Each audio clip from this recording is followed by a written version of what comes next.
Hello everyone and thanks for joining. So in this video we are going to do one Azure Data Factory project.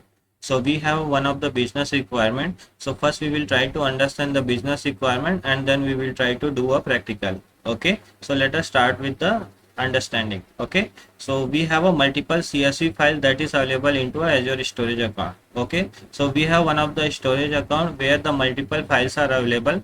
Either it can be a CSV file, either it can be a JSON file, or either it can be Excel file or any other file. Okay.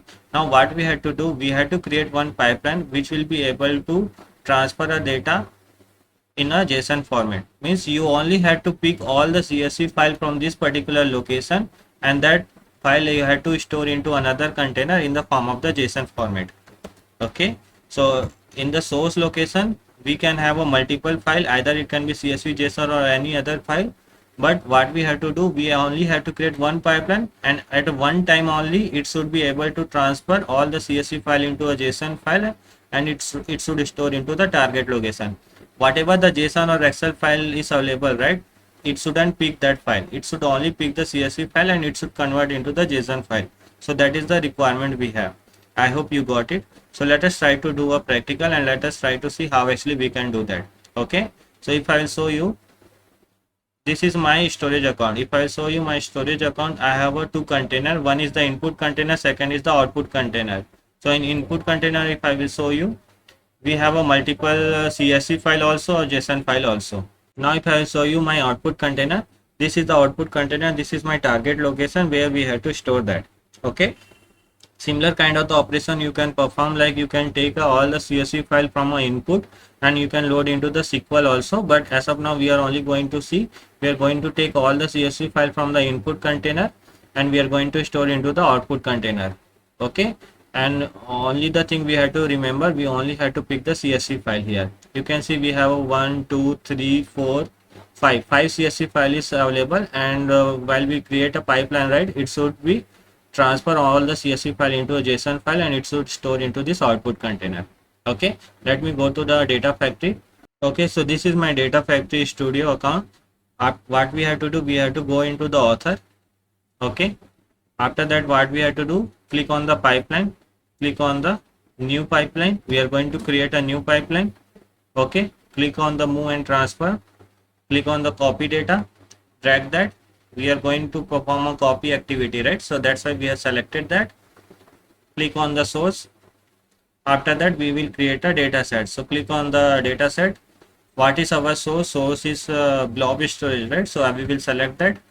Click on the continue, and it is files are available in a CSV file, right? So we will select that CSV file. Continue. Link service. So we are going to create a link service so that we can make a connection with our storage account. Okay, you have to first select the subscription, you have to select the storage account, and after that you have to check the test connection. Once it will be successful, you can click on the create.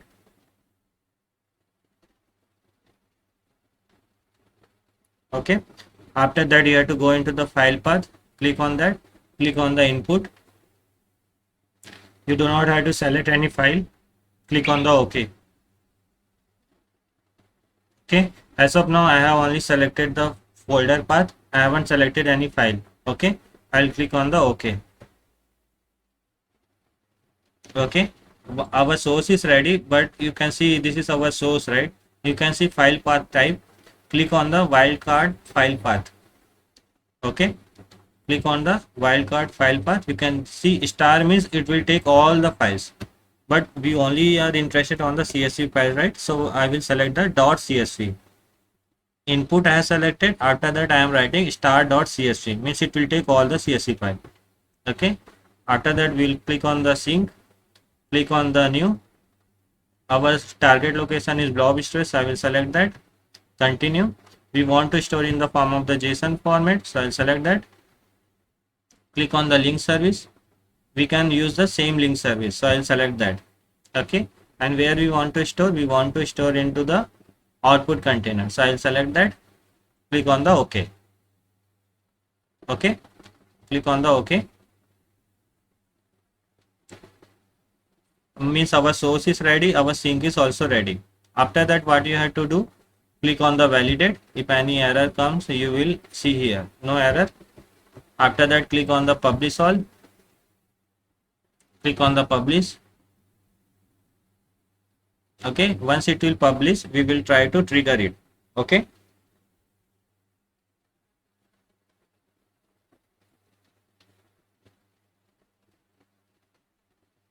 you can see publish is completed. After that, you have to click on the add trigger, and we are going to run our pipeline. Click on the trigger now. It will click on the trigger now, it will run now, or either you can schedule it, but we are going to trigger it now. So click on the trigger now. Click on the OK. Okay, you can see the pipeline is running. Go to the monitor. Click on the refresh. You can see this is in progress. So this is the pipeline which I am running now, and it is in progress. Okay, so let us wait it to be completed.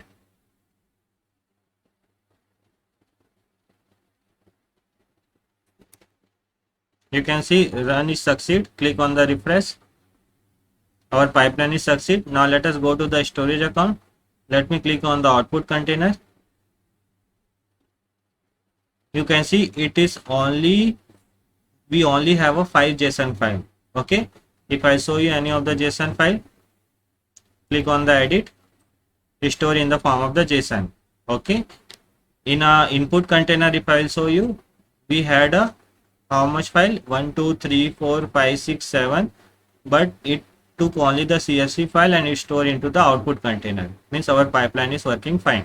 Okay, the similar kind of the operation you can perform, like you can take all the CSV file from an input container and you can store into the SQL table also. But in a SQL table, for all the file your schema should be same, means all the columns should be same. Okay, so that is the one thing you have to remember.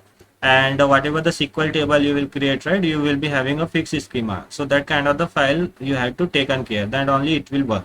Example, suppose this is the all the input file we have, and this is my SQL table.